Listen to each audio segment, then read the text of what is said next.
Good evening friend. আজও একটা দুর্দান্ত স্বাদের healthy and tasty breakfast recipe নিয়ে চলে এলাম শেয়ার করব বলে আপনাদের জন্য। তো চলুন আগে রেসিপিটা দেখে নেওয়া যাক। 1 কাপ সুজি, হাফ কাপ টক দই, স্বাদ মতো লবণ আর জল দিয়ে দেখুন মিশ্রণটি করে নিলাম। এটাকে ঢাকা দিয়ে রেখে দেব। তো মামনি চ্যানেলে সকল বন্ধুদেরকে স্বাগত জানাই। আশা করি সকলেই ভালো আছেন। তো এরপরে দেখুন আমি একটা সবজি দিয়ে চাটনি বানাবো দুর্দান্ত স্বাদের। সেই জন্য ফ্রাইং প্যানে হাফ চামচ সাদা তেল দিলাম, হাফ চামচ গোটা জিরে, হাফ চামচ গোটা সর্ষে দিয়ে দিলাম, তারপর কিছুটা কারি পাতা দিলাম। তো যে যেখান থেকে বসে আমার ভিডিওটা দেখছেন দেশ ও দেশের বাইরে থেকে একটা লাইক দিয়ে প্রথম থেকে শেষ পর্যন্ত দেখার অনুরোধ রইল, তা নাহলে বুঝতেই পারবেন না এত সুন্দর ব্রেকফাস্ট রেসিপিটা আমি কিভাবে বানালাম।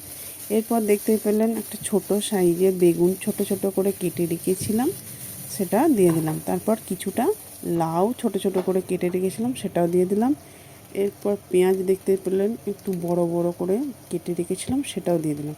দিয়ে দিলাম স্বাদ মতো লবণ। লবণটা দেওয়ার পরে বেশ কিছুক্ষণ কষিয়ে রান্না করে নেব।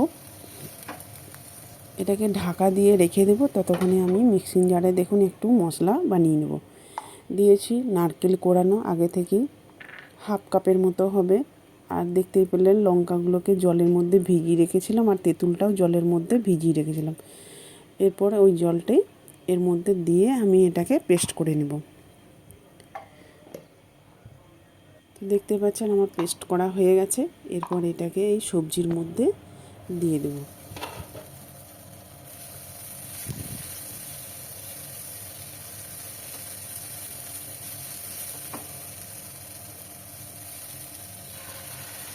এরপর সেই পেস্ট করে রাখা মশলাটা দেখতেই পাচ্ছেন দিয়ে দিলাম।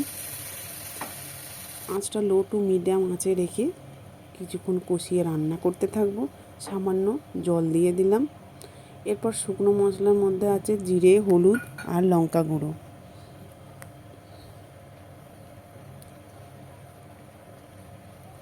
তো দেখতেই পাচ্ছেন সবজিগুলো বেশ আগের থেকে অনেকটাই সিদ্ধ হয়ে গেছে, কালারটাও কত সুন্দর এসেছে।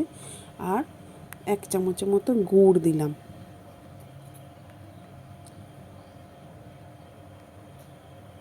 কতটা সুন্দর হয়েছে গ্রেভিটা দেখেই বুঝতে পারছেন।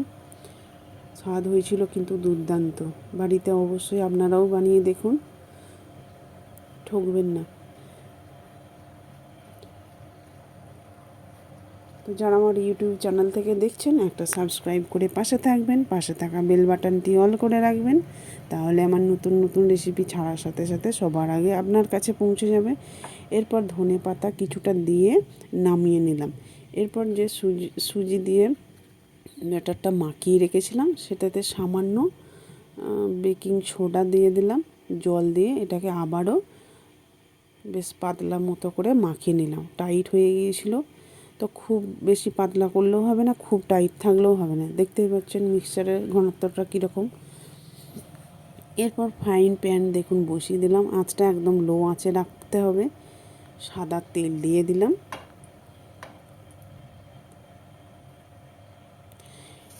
এরপর 1 হাতা নিয়ে দেখুন এইভাবে ঘুরিয়ে ঘুরিয়ে ছোট আকারে বানিয়ে নেব।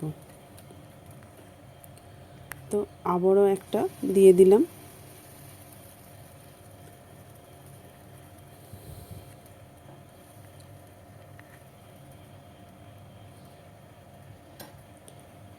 এরপর দেখুন উপর থেকে দিয়ে দিলাম ধনে পাতা। এরপর দিয়ে দিলাম গাজরের টুকরো গোল করে কেটে রেখেছিলাম, সেটা দিয়ে দিলাম।